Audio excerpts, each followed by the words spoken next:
नमस्कार, मी संग्राम खोपडे. आपल्याला ना अनेक वर्ष ही सगळी मंडळी सिस्टम खूप टिंब बनवत आलेली आहे. खूप आपल्याशी खोटं बोलतात सगळे. उदाहरणार्थ पर्यावरणाचा विषय घ्या. आपण नागरिकांनी जर छोट्या छोट्या गोष्टी केल्या तर पर्यावरणाचे सगळे प्रॉब्लेम्स दूर होतील. पाण्याचा प्रश्न, नागरिकांनी जर काही सवयी बदलल्या, पाणी वाचवलं, पाण्याची बचत केली तर सगळे प्रॉब्लेम्स दूर होतील असं आपल्याला सांगितलं गेलेलं आहे. पण ते खरं तर खोटं आहे.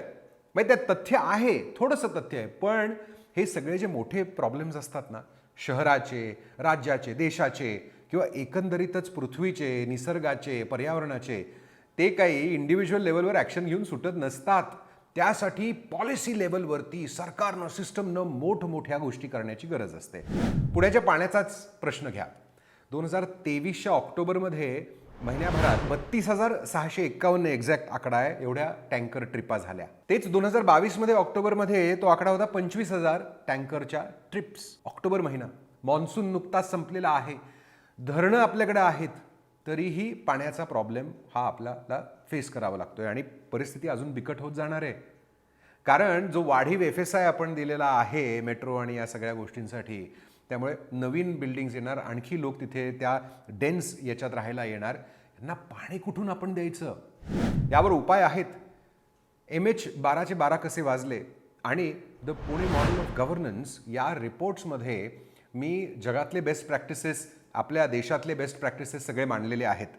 2-3 त्यात महत्त्वाच्या गोष्टी आहेत. ग्राउंड वॉटर ते खूप डेंजरसली लो व्हायला लागलेलं आहे, त्याला रिचार्ज करण्याची गरज आहे. रेन वॉटर हार्वेस्टिंग सिस्टम आपल्याला इम्प्लिमेंट करायचं आहे. पण जरी सरकारी तसा कायदा असला तरीही सरकारच्या, पुणे महानगरपालिकेच्या किंवा इतर सरकारी बिल्डिंग्सवरतीच रेन वॉटर हार्वेस्टिंग सिस्टम ही 100% इम्प्लिमेंट केलेली नाही आहे.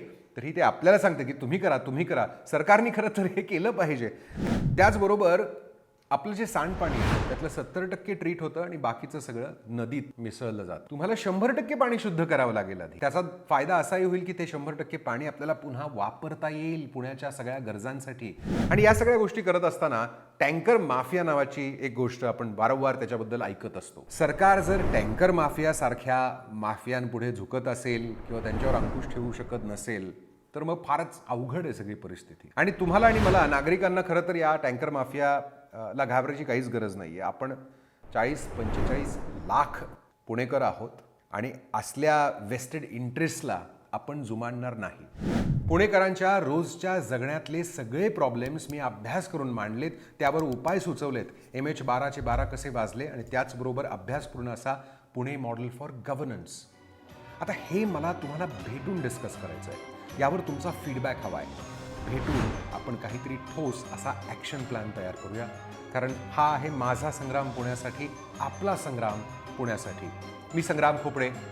जय हिंद, जय महाराष्ट्र.